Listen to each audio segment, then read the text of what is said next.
So those things give me boundaries because people like me need boundaries. So I already know kind of what I'm working with because I've taken the time personally to be in a rhythm with you. Then it makes it easier. If y'all don't have the personal rhythm right, the business is going to be extremely difficult. Yeah, I mean, it is important that the relationship is right because it can transition into the business, and that's never good. Right. Because when you're in business, you have to be extremely focused on what you're doing to be successful with it. Right. So to have some type of tension at home, if you are working with your spouse or whatever, is it can leak into the business, and it's never good.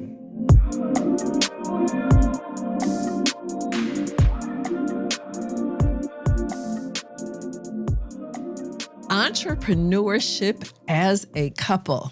Let me let you sit with that one for a minute. Entrepreneurship as a couple. How do you build a thriving business and thriving relationship without letting one interfere or destroy the other? So I am so excited today to having a conversation with who I affectionately call the love of my life and father of my children, David Thornton. Hi, David Thornton. Hey, Jini Thornton. You like saying that last name for me, don't you? I know it. I know. Mm-hmm. I know you do. I know you do. So I'm super excited to have you on this particular episode because when people realize how long we've been married, over 30 years, and that we actually work together, people are always like, oh my God, how do you do that? How do you do that? People always want to sit at our feet. So welcome. I'm welcoming you to another episode of the Thank Me Later show with me, your host, Jini Thornton, where we help you master your money and transform your life. And grateful to be helping people transform and get some mastery over relationships and entrepreneurship together. So I think our 30 plus years together can help a whole lot of people. Yeah, hopefully. We've learned a lot over the years. We definitely have learned a lot over the years. So this is my favorite part. I just kind of want to give some background and context into our relationship. Okay. So we have known each other since teenagers, literally. Mm-hmm. I think I was 14. You were 16 when we met. Something like that. Yeah. No, that's it. Factually, that's it. Okay. All right. So we were on a Black college tour together. We're both from Rochester, New York, and we did not go to the same high school. Everybody assumes that we did. We did not.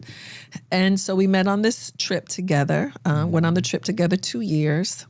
David goes to Tuskegee. I go to A&T. Long story short, he ends up chaperoning that trip a few years later. Mm-hmm. And then you see me, and then you say, what did you say? You were like, call me when you get home. I said, I don't know about that. You said what? Maybe I did. Yeah, probably. Yeah, you did. Yeah. I did. Okay. The phone call that changed our lives. Yeah. No, I did give you my number. Mm-hmm. I did. That's right. Yeah. That was a long time ago. That was a long time ago. Mm-hmm. So I get home from A&T. We end up hanging out that summer. Bam, 6 months later, I'm pregnant. And here we are 36 years later. Yeah. That's crazy. Mm-hmm. Yeah. So we have 2 adult children. At this time, they're about 31 and 35, which is crazy. Mm-hmm. Birthday's coming up. And we have been together 36 years straight. Yeah. We have never had a breakup or had a pause or whatever. Not saying that we didn't want to. Let me just go ahead and say that. Let's go on the record for that. Not saying that we didn't want to. But I think 2 things have kept us connected. Children and entrepreneurship, I think, has made us actually lean in together. That and being broke. So okay, let's set the right. Okay, so we were broke starting out. Yeah, and we couldn't afford to be apart. We could not afford to be apart. And you know what? You're right. I think that's what made us figure it out and be able to stay. Yeah. We went through some, like any other relationship, you go through ups and downs. But if there's a reason to stay together or work through it, then that's kind of what we did. Came out better on the other side. So do you think we consciously made a decision to be entrepreneurs? Because together or separate. I don't remember that. I remember us being under a lot of duress or stress. We were broke. We had left Rochester. We had moved to Atlanta. Fast forward, I had quit my job prematurely. Our back was up against the wall, and we had to figure out some stuff. It just seemed like entrepreneurship was our only way. Well, I had been introduced to entrepreneurship before we left Rochester through multi-level marketing. Right. Because as I was doing the math and working overtime and overnight at the job trying to make ends meet, I just could never, the math would never work out working for someone else. Luckily, a friend of mine introduced me to multi-level marketing, which I don't do any of that anymore. But it did open me up. Exposed me to entrepreneurship. Right. That along with Rich Dad, Poor Dad. And just that helped me read different books and talk to different people and learn different things. So from that point on, and actually growing up, I had always kind of been entrepreneurial. No fault of my own, but my mother made me do things that, helped me generate money because there was no additional money coming in. Had to. So from cutting hair in school and all that, I kind of understood the entrepreneurship role. But for us, we came out with a corporate kind of work for someone else mentality because we had to. But I think making the shift for you and quitting your job just really pushed us into entrepreneurship. A lot faster. Right. Yeah. I think I always was open to it. I always say I hit the adoption lottery. I was raised in a family where entrepreneurship was normal. So there was obviously my Aunt Betty and then Pop-Up and then my grandfather, who you did not know, Kim's dad and my mom's dad. He was too. Right. So just seeing that, I just kind of thought it was normal. Lori and James, like several people very close to me were. So I was like, certainly I can do this too. But I do think we got there just really out of necessity though. Yeah. Really, it was the only way to kind of make ends meet, give us the flexibility that we needed or wanted, kinda. Right. Yep, for sure. For sure. We definitely worked harder. Yeah, you have more flexibility, but you work more. Yeah. Right. Yeah. So it was a natural progression for us to kind of get what we needed. And I think also moving to Atlanta exposed us to just a lot more entrepreneurs and entrepreneurship. What the possibilities are. Yeah. So, David, when I say this to you, it says nearly 35% of family-owned businesses in the U.S. are led by husband and wife teams. However, studies show that about 50% of couples who consider starting a business together never actually follow through, often because they fear it'll damage their relationship. And so when people meet us and they're like, oh my God, you've been married forever. Oh my God, you work together. They're trying to figure out how we do that. And we've been together so long and working together so long, I think we're just kind of in a rhythm. So when people aren't sure of how to create some separation, where the relationship starts and ends and where work starts and ends, what tips? Because I'm thinking, I don't know if we do a good job of that or not. I was going to say, what? I think you make more of an effort to do that. No question. To me, it's all the same. It's right. It's not for me though. Yeah. Well, but at least at this point, well, it's probably the worst day to ask me. Right. But I enjoy doing what I'm doing. Right. Not a good day to ask you. It has it has its ups and downs. Of course. And I enjoy building a business. So usually I want to bring that home, or I think about it all the time, or some aspect of it is very important for it. I don't need a separation. Maybe I do, but I don't think I need a separation from it. To the degree that I need it. Right. So I'm more of the enforcer when it comes to that.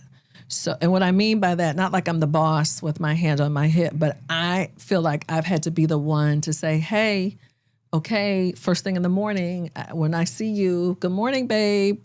I can't start my day talking about work with you. Right. And after a certain time in the evening, I'm the same way. Like, okay, now it's time to come down. I feel like if I didn't put or ask for those boundaries, you would be okay with us talking about it 24/7.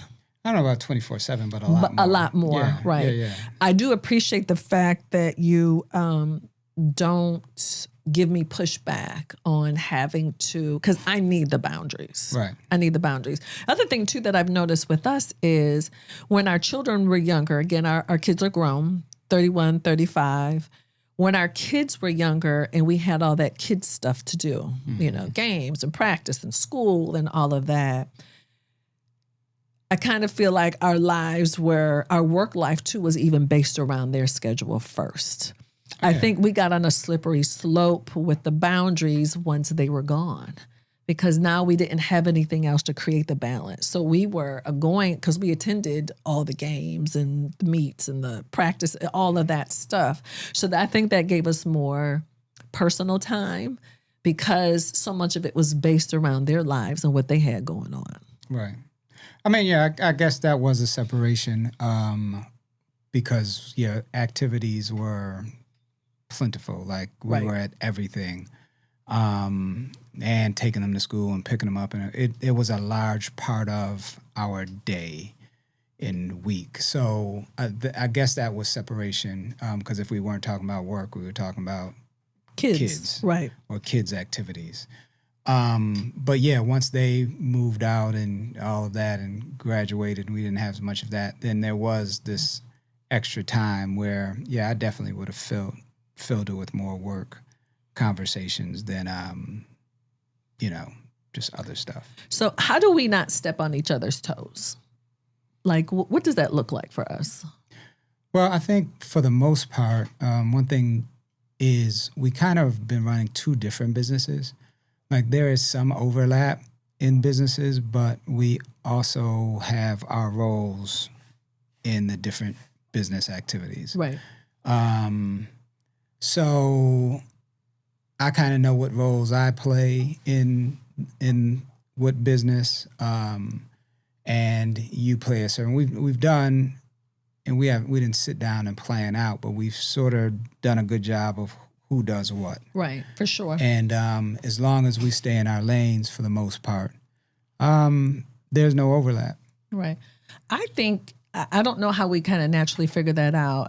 I feel that I'm clear on what you're good at. Mm-hmm. I feel like you're clear on what I'm good at. So I own the things that I feel that belong to me based on my skill set and talents, and vice versa for you. Mm-hmm. So I think that has helped us, because it's not like you're trying to turn me into something that I'm like, there's no way I can get that done, or that I want to get that done. That's probably more like it. Right, for sure. And then I also feel like we respect each other's boundaries with that too, though, because I don't feel like you are micromanaging me. And so I feel like you trust me. And so you give me freedom with that. And so I don't feel like you're my boss or my father standing over me. Right. So I think that's super important there too. Now, I feel like I have accountability though, for sure. Right. You think that's fair, what I'm saying? Yeah, I think I give you, not I give you, but you have your own autonomy, freedom, flexibility. But I've never been that type of person that's for sure. Trying to control you. You, on the other hand, I am a little bossy. I am naturally a little bossy. Yeah, but I don't. Do you think I try to boss you? You could be honest. Do you think I try to boss you? Oh, you try to boss everybody. if they let you. Yeah. So. Oh gosh. Oh my gosh. That would be a yes. That would be a yes. So, do you feel like I'm like that at home personally, or is it just work that I'm bossy? I mean, I think it's in your nature. I think I think I was born bossy. If I don't want to say that I care. Right. But if I was concerned about your bossiness, then it would be a problem. Right. But, so one thing that I can say too, any couple who needs advice is you have to get the structure of your relationship straight first before I think you can focus on the business. Yeah. Because without that foundation first, I think you're essentially going to be in trouble. And I think I know how to be in relationship with you. Like I know your personality. So, people assume based on my personality, and I can be a little type A, I can be a little bossy, but what I know for sure is I know exactly who I'm married to. Nice, easygoing, crazy temper though. So those things give me boundaries because people like me need boundaries. So I already know kind of what I'm working with because I've taken the time personally to be in a rhythm with you.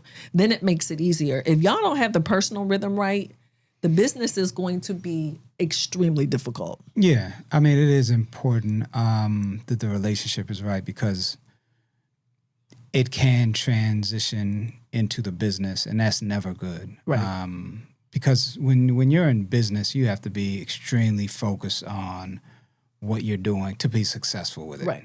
So to have some type of tension at home, if you are working with your spouse or whatever, is it can leak into the business, and it's never good. Right. So do your personal relationship work first. And I think we were willing to do that work first, which I think has given us a better rhythm. Because people always say, oh my God, y'all spend that much time around each other. I don't even think about that. Yeah, I'm so used to it at this point. Yeah, I mean, that's the reality. And probably any other couple that's family-run business, that's all you know at some point. Right. So it becomes your norm. It's just your norm, yeah. To me, it's the standard. Yeah, if you and it'll feel awkward, I'm sure, up front. But like anything else, you'll settle into it. And, if people play their role and do what they're supposed to do for the good of the company and good of the relationship, it'll all work out. Right. So let me ask you this. Do you feel like business takes away from our personal relationship? You might have a different I answer. asked you what you thought. I'm going to tell you. Okay. No. I would say yes. I would. Yeah, I would. Yeah. Could it be? Well, it really at this point, you're asking me at this point, because to the audience, I am birthing a new baby. Right. So we're in the building phase. And I already have another baby. Right. We're in the building phase. So I don't have as much time where I'm allocating more time towards just trying to get this baby up and going and walking or whatever. So I do have, and you only have so much time in a day. Understood. So at some point, once I get this going the way I want to, then I can allocate more time. But like anything else that's new, it's a sacrifice up front. And it's the phase, it's the cycle that we're in. It's the phase we're in. And I accept that. Yeah. So I would suggest, if possible, to, I don't see business as bad. I see it as, I like the journey. I like the energy. I like building. I like creating. I don't see it in a negative way. So I don't mind doing things together within the business. Right. Because it's still spending time. But other people might want to. Well, those other people might be me. It could be you. It could be you. You want to spend time away from people? It. Because I didn't want to say you personally. I think we're talking about relationships. You then. Okay. As you point. So yes, I am more intentional with that to make sure that we have more connection outside of work, because I personally need that. So I don't feel that I shove it down your throat, because I'm aware of the phase, the cycle that we're in. So, but what else is there to talk about? Oh my God. Somebody help me right now. That is funny. So let's talk about a few very specific things that we do that help people. Okay. So I do think it's very important that couples have boundaries about when they do talk about work, because it can create some tension. And also, I'm not an advocate of just talking about work on the fly. You know, you're running out the door, you're putting the kids, you know, you're hopping in the shower, you're putting the kids in the car. Oh, by the way, boom, boom, boom, boom, boom. I do think there should be a time and a place just so people can be, you can be present with where you are. So I would suggest that. You might not be able to perfectly do that. I like how we intentionally meet on Sunday with an agenda. You know, there's set things that we're talking about, and particularly about getting ready for the week. You know, key things. We have certain set meetings with key team members too that we're both on. That cadence helps a lot. And it helps us stop dealing with things on the fly, particularly talk about money on the fly. I don't suggest that at all, because certainly money can be stressful. That's going to be a specific question that I want to ask you.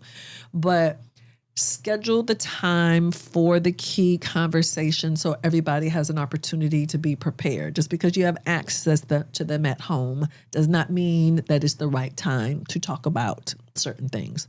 Good or bad, but especially if you got some stuff going on work-wise. You agree? Yeah. Let's see if that's the question. Do you agree? Yes or no? No, I do like having dedicated time to talk business. So those Sunday meetings, uninterrupted, matter. We could probably squeeze one or two more in the middle of the week. Agreed. Just to kind of catch up. Because it is about forward progression, and a business sometimes you just have to have someone to talk to or bounce something off of or run something by, and having that dedicated time to catch up and say, where are we? What do we have to do for the week? You know, what are the goals? That's very important to our growth and success, I believe. Like any other business or corporation, they have their weekly meetings. For sure. So if you had your own business, you're an entrepreneur, hopefully you're meeting with your team on a regular basis. So it's important for us as leadership to be meeting on a regular basis and talking business. I agree. I completely agree with that. Other thing too that I'm going to give myself credit for this. Okay. I feel that I'm the one that's more intentional about us stepping away from work. So if we're going to go away for a couple of days, if we're going to go on vacation, that seems to fall more in my department than yours. But I can tell that you appreciate it when I do it. There can be some resistance to it, for sure. A lot of times your natural answer to things is no, even before you think about it. It's just like, no. I'm a grumpy old man. Proudly. I'm just like, okay, why is it no? But you may give me some feedback, but I can tell how much you appreciate it and how present you are when that happens. So I would strongly suggest, even if you're on a tight budget, does not mean that you got to be getting on a plane somewhere. We just got back. Maybe last week, I think it was, where we went away for a few days. It was a 30-minute car ride from where we live. Yeah. And we were gone for 2.5 days. Game changer. So, and you could take that time and actually talk about work. It's not like you just have to be in couple mode, but just to create that separation and to break that routine and have a different view and vista, I think could be a game changer. Do what's within your budget. Be okay of, whatever that is in your budget. Time, budget, and also money budget too. You might not have the time to be able to go away.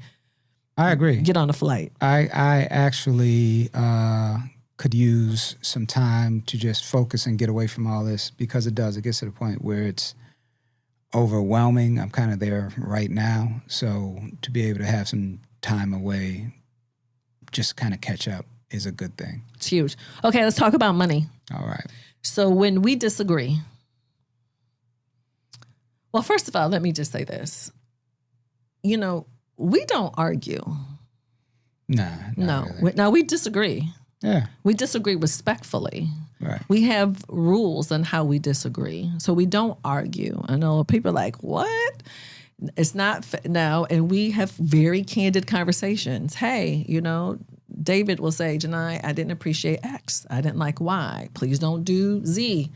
vice versa. So we are very straight up and candid with each other, say what we got to say, and we kind of keep it moving. So let me just say that if you don't know how to disagree in your personal relationship, business is going to be very difficult for you together because you're not always going to see things eye to eye.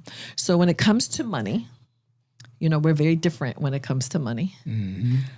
How do you handle things with me when you disagree? About money? Mm-hmm. I mean, if we're going to, not that we argue, but disagree about anything, that's usually that. I don't know. I get, for the most part, we state our perspectives, our positions, and then I usually lose. So. Oh my God. That is so. That's kind of how it's settled. That is hilarious. I was not expecting you to say that. Not all the time.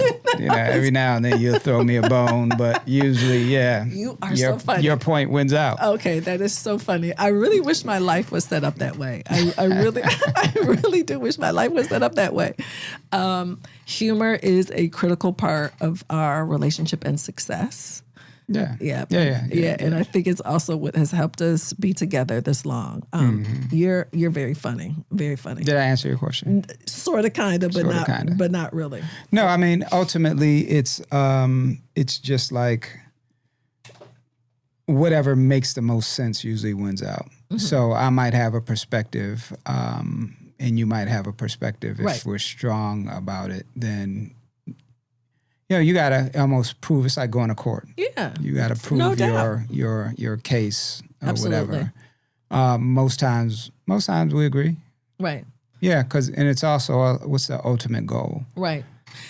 I think that is what has made working with you easier and handling money with you easier and even raising children with you easier, because I think early on, I was able to establish that what you were deciding or what you had an opinion on, you were doing what you thought what was best collectively. You weren't trying to pin me to the mat. You don't have that type of energy. No, ultimately, I want the best outcome. Right. So no question.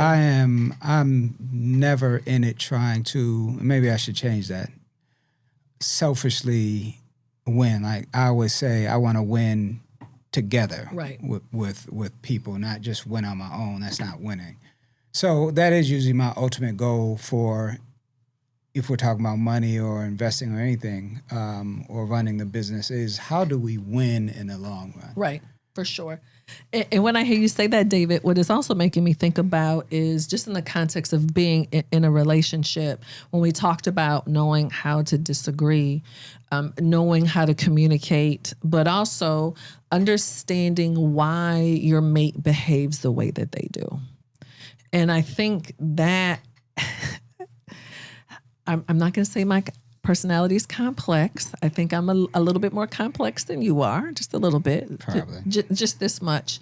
But I appreciate, not that we've just been together so long that you understand me, but you really took the time to really understand why I am the way that I am.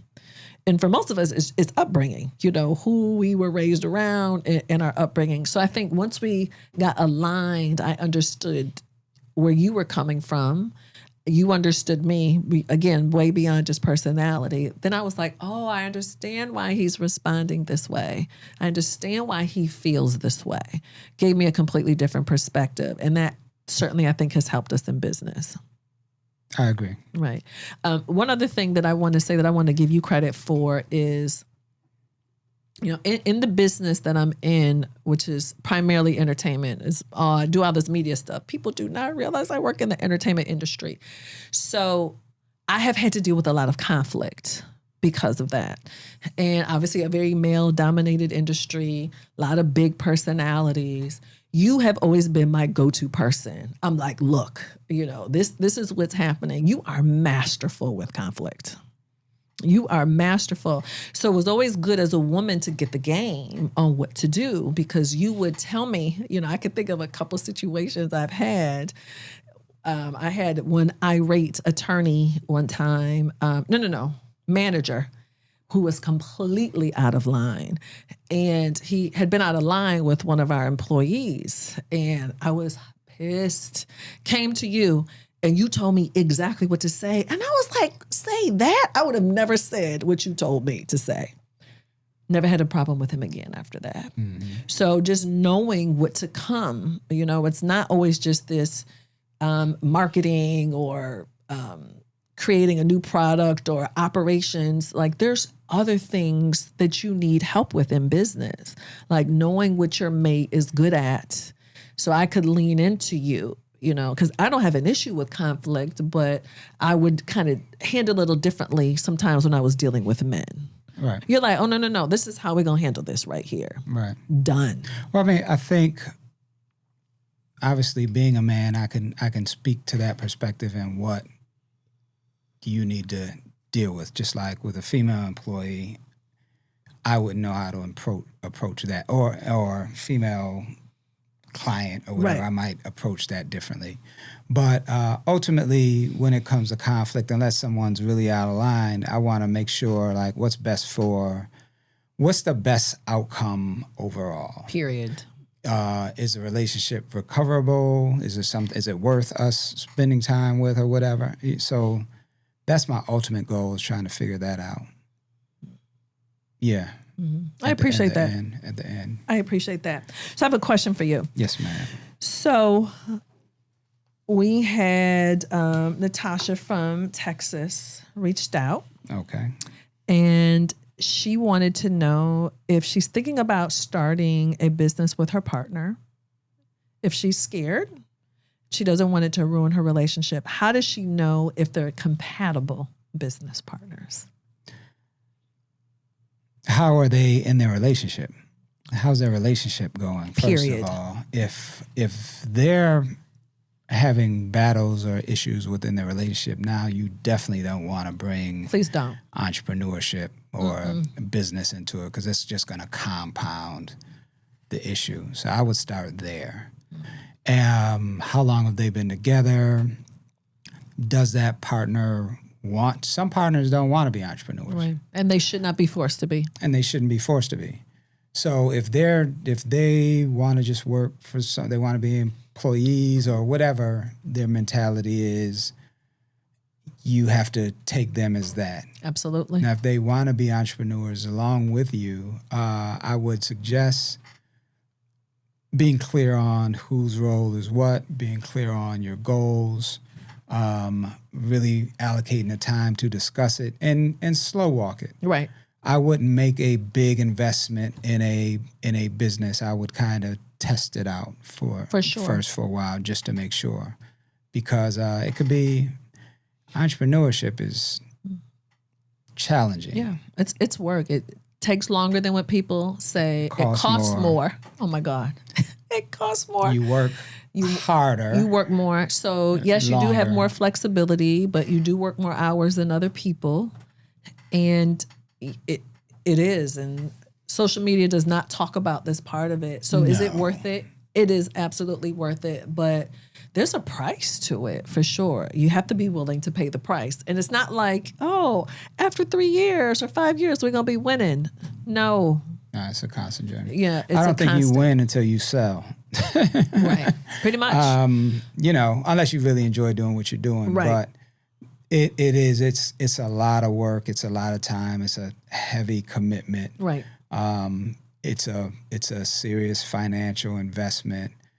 And there's risk involved. If you can't handle risk, then you probably shouldn't do it. No. If you can't work through tough times and ups and downs, you probably shouldn't do it. Right. Let alone with your partner.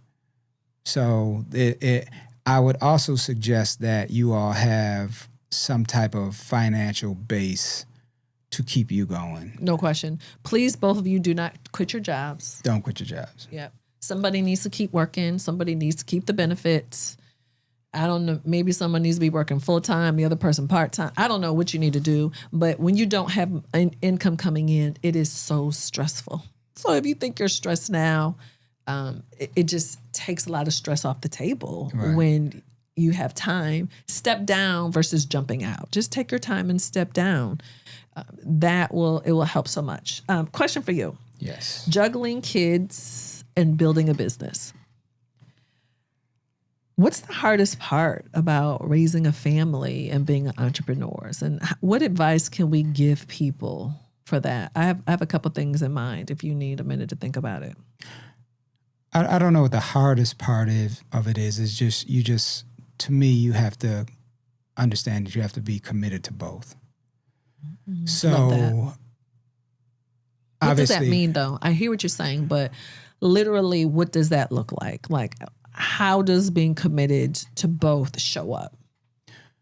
Well, at least for us, we were the parents that were at everything. We were fully involved in our kids' lives growing up, always trying to be there, but at the same, and maybe it was a switch off. If you couldn't make something, I was there, or vice versa. Someone was always there for almost, I want to say everything, but almost everything. Literally dealing with our sons, because that was important to us. But at the same time, we had to be committed to this business or whatever business is, because they were paying the bills and affording us to do all these activities with the kids or whatever, send them to school or whatever.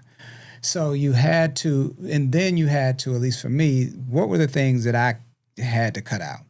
No, I could not go. I wasn't on a golf course as much as I probably should have been. All day Sunday. Day Sunday. I didn't have a lot of days off to do other things. I couldn't spend a whole day sitting up on Sunday watching the whole NFL package. Right. Like, that wasn't a part of it. So you had to figure out, it was a trade-off. What was important to you as opposed to what is not important in the long run. What I think helped us is we had a lot of equality.